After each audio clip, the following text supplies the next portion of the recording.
What's going on, everybody? This is Kevin Barber with another classic, and you're sitting at the barber's table. Today we're going to review the clipper I've been using for a little bit of time now.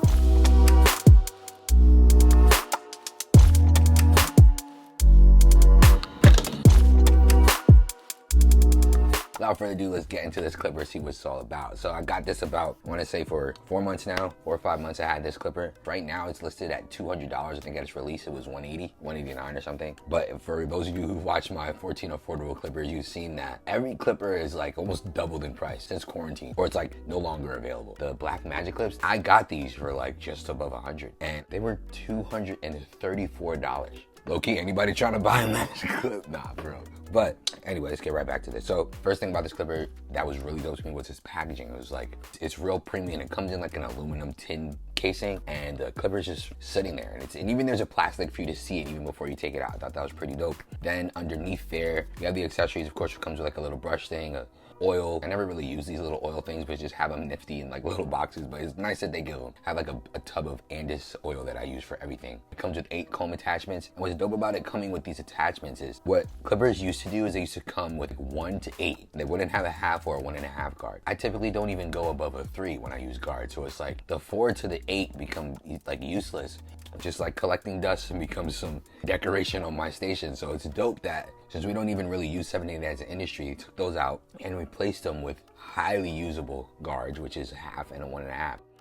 And now we're looking at our gear for functionality. We're also looking at it for style and presentation, trying to wow our clients with the tools that we use. They added a slight customizability to this clipper, and they allow you to customize the base ring, change that out, and the lever to make it have a little more gold accents.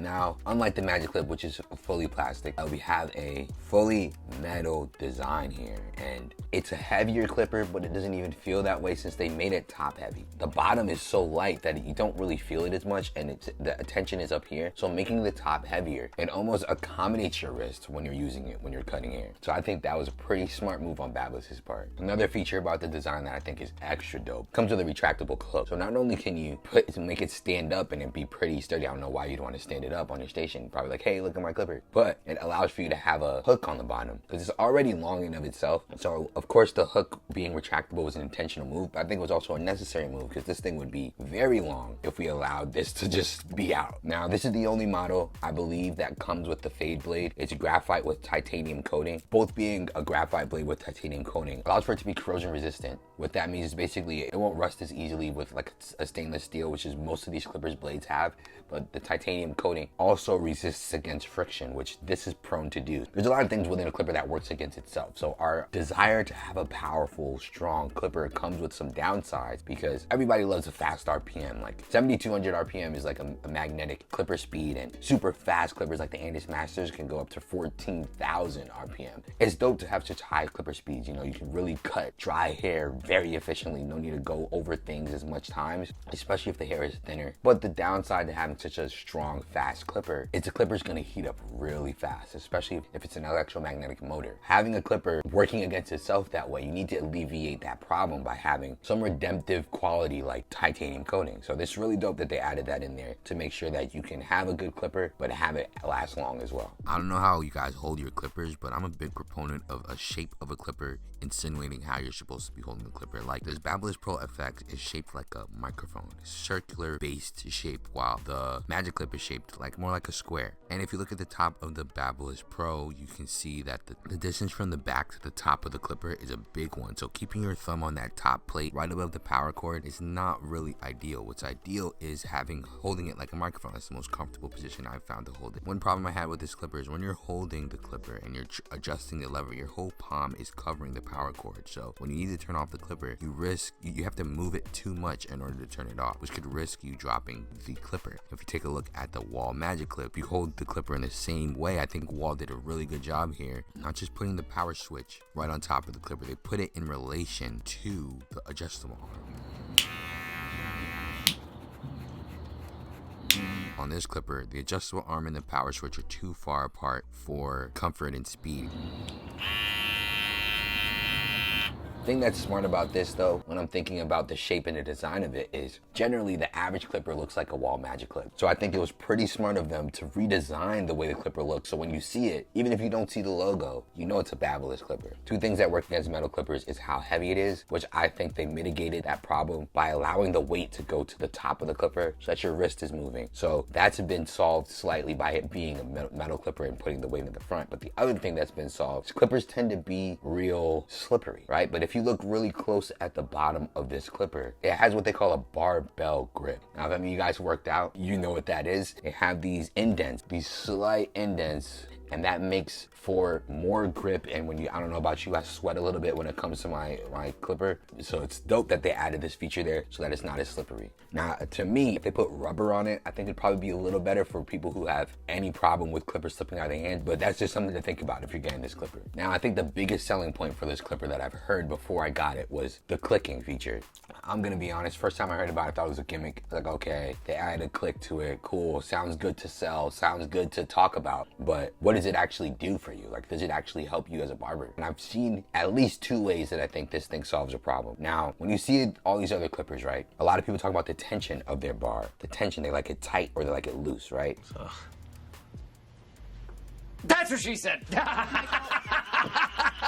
It's funny because I feel like this lever is the best of both worlds in the sense where it's loose enough where you don't have to put much energy into changing your levels or adjusting the taper lever, but it still has a click feature that brings the reassurance that the barber that loves tighter levers is looking for. So I equate it to like the stick of an automatic car. When you're going from park to drive, drive to reverse, reverse to neutral, neutral to, you know what I'm saying? It tells you where it is. Not gimmicky, definitely helpful for some people, and I can see the benefit. Now let's get into like the insides of this clipper. This is stacked inside with a lithium ion battery, a brushless pivot motor, and a Ferrari designed engine. So a lithium ion battery is typically the standard now. If your cordless clipper doesn't have a lithium ion battery, you're like 2010, like you're 10 years behind, because lithium ion battery, you know, you hear about those things where you don't want to leave your plug charged into the wall too long or damage your battery. The lithium ion battery does not have that issue. It's rechargeable battery that they say gets stronger the more you use it. Now, this clipper here is stacked with a brushless pivot motor. What is that? So brushless, there's two forms of motors. You can have a brushless and a brushed motor. Most clippers are brushed. I'm no electro and mechanical engineer, but I know it's inside of the clipper enough for my process. So the electrical communication of the clipper goes through brushes, right? That's heard or felt in the click sound that you hear when you have this clipper, like.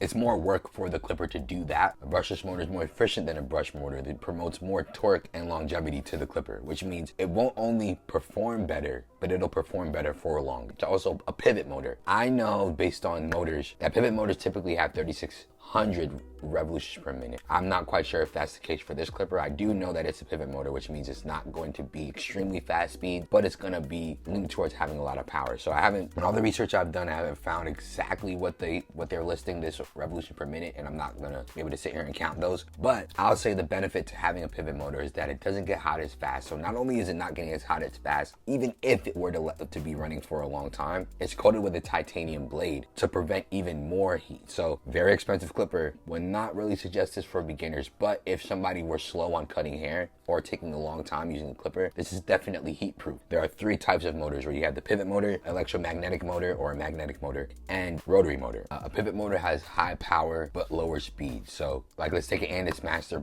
corded, for instance, is a magnetic motor. It can go up to 14,000 revolutions per minute. That's a fast blade right there, right? Now the downside to a blade like that is it gets hot quick. So you can't have that clipper on for too long before you start having heating issues, too hot of a clipper to operate. And another problem is the higher the blade speed typically is the lower the power. That's not quite the case for the Andis Masters, but a magnetic clipper works best with dry hair. So hair's already cut down and you want to move through a fade very fast. The faster the blade, the better. But if your hair cutting includes using water and more bulk, a pivot motor is really good for that because it's high power, lower braid speeds, has higher torque. So when you're using it on thick hair and it's wet, you want to pick up a clipper that can handle that power. Now you won't be able to move through the haircut as fast as you would like. You have to slow down your arm and wrist movement. But if you know what your clipper is doing, if you know what your clipper is capable of, you can lean into its strengths and stray away from its weakness to make sure that you have the most effectiveness out of that clipper. Every clipper that drops is gonna say, cuts best both wet and dry, when that's not really the case because there are certain motors that have their strengths and have their weaknesses.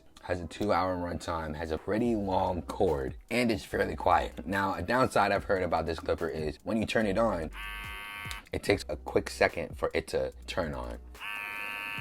And that's not quite of an issue for me, but if you have a problem with that and if your workflow, you want to get straight to the haircut right when you turn it on, just be aware of that. That's something that's on here too. But other than that, not many notes. To me, I've gone through a lot with the Magic Clips. I've had like 3 of them and I'm really happy with them, right? But these, they're really battling them. They look really good too. They look really good, they look really different, and I like different. Now, I won't say I'm putting the Magic Clips down forever, but I'm definitely adding this to my arsenal. Really like this clipper. One other thing is, I was just on the RumBarber podcast. I'm gonna put the link in the description below for that interview. It was pretty dope. We talked about gear, we talked about the Magic Clip and the Babyliss. One thing that Joseph brought up that I didn't quite think about when it comes to clippers is having a stand is pretty cool simply because you don't have a cord to trip over. When I put my Magic Clip on the hook, I love when my clippers hang. So, but one thing that Joseph mentioned, right, was that when you have a clipper that charges on a stand, the cord goes through the back. So you don't have an issue picking up that clipper and messing up with wires or anything like that. You just pick it up and go to cut. The cord is in the back. But when you have a cordless clip that hangs, you need to plug in, the cord comes through the front. So you're dealing with cord management every time you're picking up your clipper. But if it's standing, the cord is in the back and all you need to worry about is picking it up. You never even need to worry about it being charged. It's another problem I find. I'm always aware of the cord throughout the day. I need to plug it in, and if it's plugged in, I need to take it out. If it's not charged, I need to keep it in. And you're worried about if it's charged or not. But when it's a standing clipper, you don't ever need to worry about it being charged because it's right there. It's always charged because you always put it on the charger.